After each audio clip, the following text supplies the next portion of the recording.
سورہ مریم اس کا زمانہ نزول ہجرت حبشہ سے پہلے کا ہے۔ معتبر روایات سے معلوم ہوتا ہے کہ مہاجرین اسلام جب نجاشی کے دربار میں بلائے گئے تھے، اس وقت حضرت جعفر رضی اللہ تعالیٰ عنہ نے یہی سورہ برے دربار میں تلاوت بھی کی۔ قریش کے سردار جب تضحیک، استہزاء اور جھوٹے الزامات کی تشہیر سے اس تحریک اسلامی کو دبانے میں ناکام ہو گئے تو انہوں نے ظلم و ستم، مار پیٹ اور معاشی دباؤ کے ہتھیار استعمال کرنے شروع کیے۔ ہر قبیلے کے لوگوں نے اپنے اپنے قبیلے کے نو مسلموں کو تنگ پکڑا اور طرح طرح سے ستا کر، قید کر کے، بھوک پیاس کی تکلیفیں دے کر، حتیٰ کہ جسمانی عزتیاں دے کر انہیں اسلام چھوڑنے پر مجبور کیا۔ اس سلسلے میں خصوصیت کے ساتھ غریب لوگ بری طرح پیسے گئے۔ مثلاً حضرت بلال، عامر بن مہر، ام عبیس، زبیرہ، عمار بن یاسر، ان کے والدین وغیرہ جو لوگ پیشہ ور تھے ان سے کام لیا جاتا اور اجرت ادا کرنے میں پریشان کیا جاتا۔ حضرت خباب بن ارت کی یہ روایت موجود ہے کہ میں مکے میں لوہار کا کام کرتا تھا، مجھ سے عاص بن وائل نے کام لیا، پھر جب میں اس سے اجرت لینے گیا تو اس نے کہا کہ تیری اجرت نہ دوں گا جب تک تو محمد کا انکار نہ کرے۔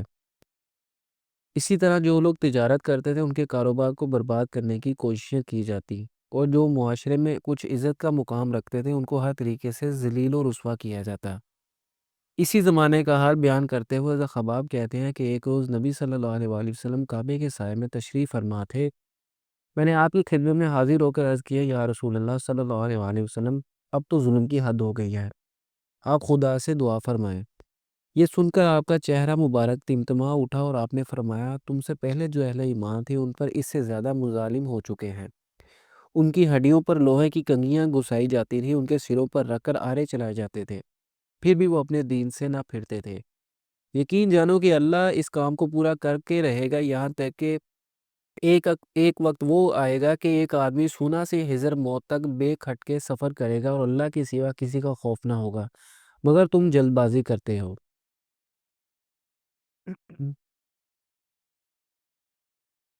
تو حضور صلی اللہ علیہ وآلہ وسلم نے اصحاب سے فرمایا کہ اچھا تم لوگ نکل کر حبش چلے جاؤ، وہاں ایک ایسا بادشاہ ہے جس کے ہاں کسی پر ظلم نہیں ہوتا اور وہ بلائی کی سرزمین ہے۔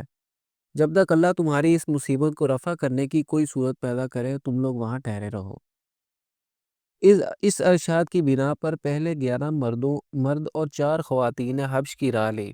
قریش کے لوگوں نے ساحل تک ان کا پیچھا کیا، مگر خود خوش قسمتی سے شعیبہ کی بندرگاہ پر ان کو بروقت حبش کے لیے کشتی مل گئی اور وہ گرفتار ہونے سے بچ گئے۔ پھر چند مہینوں کے اندر مزید لوگوں نے ہجرت کی، یہاں تک کہ 83 مرد، 11 عورتیں اور 7 غیر قریشی مسلمان حبش میں جمع ہو گئے، اور مکے میں نبی صلی اللہ علیہ وآلہ وسلم کے ساتھ صرف 40 مرد رہ گئے۔ اس ہجرت سے مکے کے گھر گھر میں کوہرام مچ گیا، کیونکہ قریش کے بڑے اور چھوٹے خاندانوں میں سے کوئی ایسا نہ تھا جس کے چشم و چراغ ان مہاجرین میں شامل نہ ہو۔ کسی کا بیٹا گیا تو کسی کا داماد، کسی کی بیٹی گئی تو کسی کا بھائی اور کسی کی بہن۔ اسی طرح سردار قریش اور مشہور دشمنان اسلام کے اپنے جگر گوشے دین کی خاطر گھر بار چھوڑ کر نکل کھڑے ہوئے تھے، اسی لیے کوئی گھر نہ تھا جو اس واقعے سے متاثر نہ ہوا ہو۔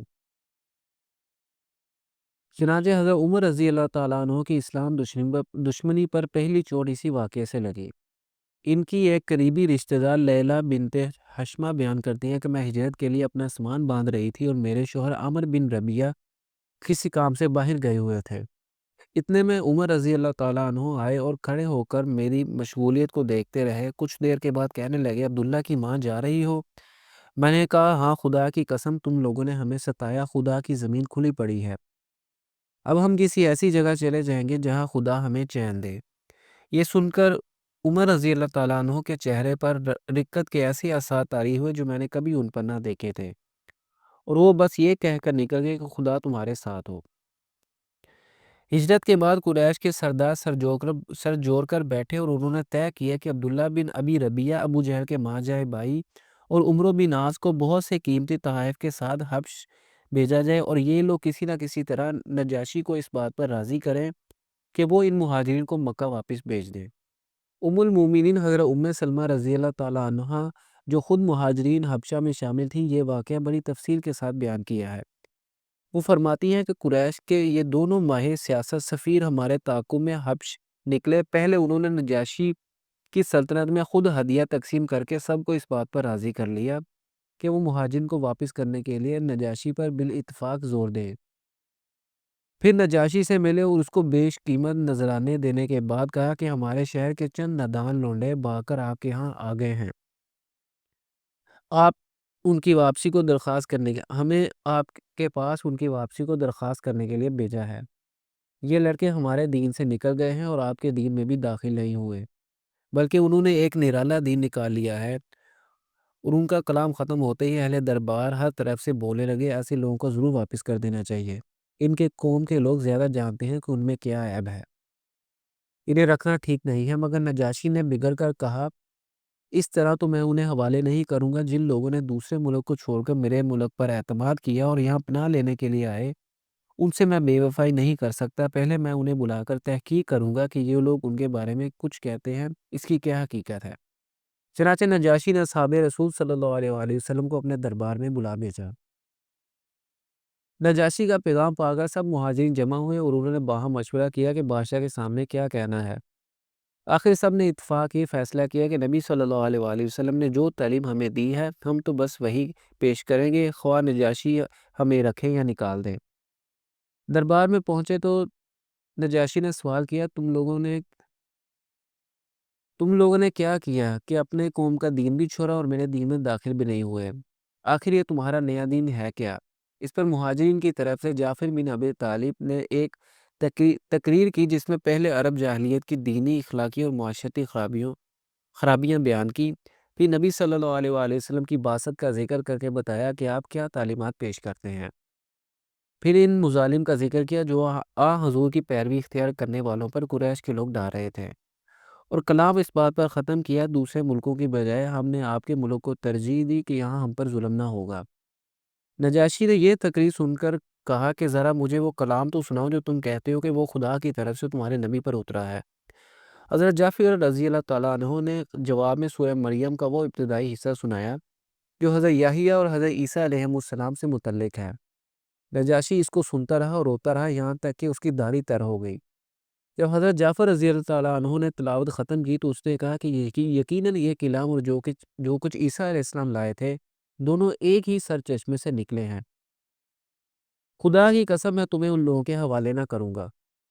دوسرے روز عمرو بن عاص نے نجاشی سے کہا، ذرا ان لوگوں سے بلا کر یہ تو پوچھئے کہ عیسیٰ بن مریم کے بارے میں ان کا عقیدہ کیا ہے، یہ لوگ ان کے متعلق ایک بڑی بات کہتے ہیں۔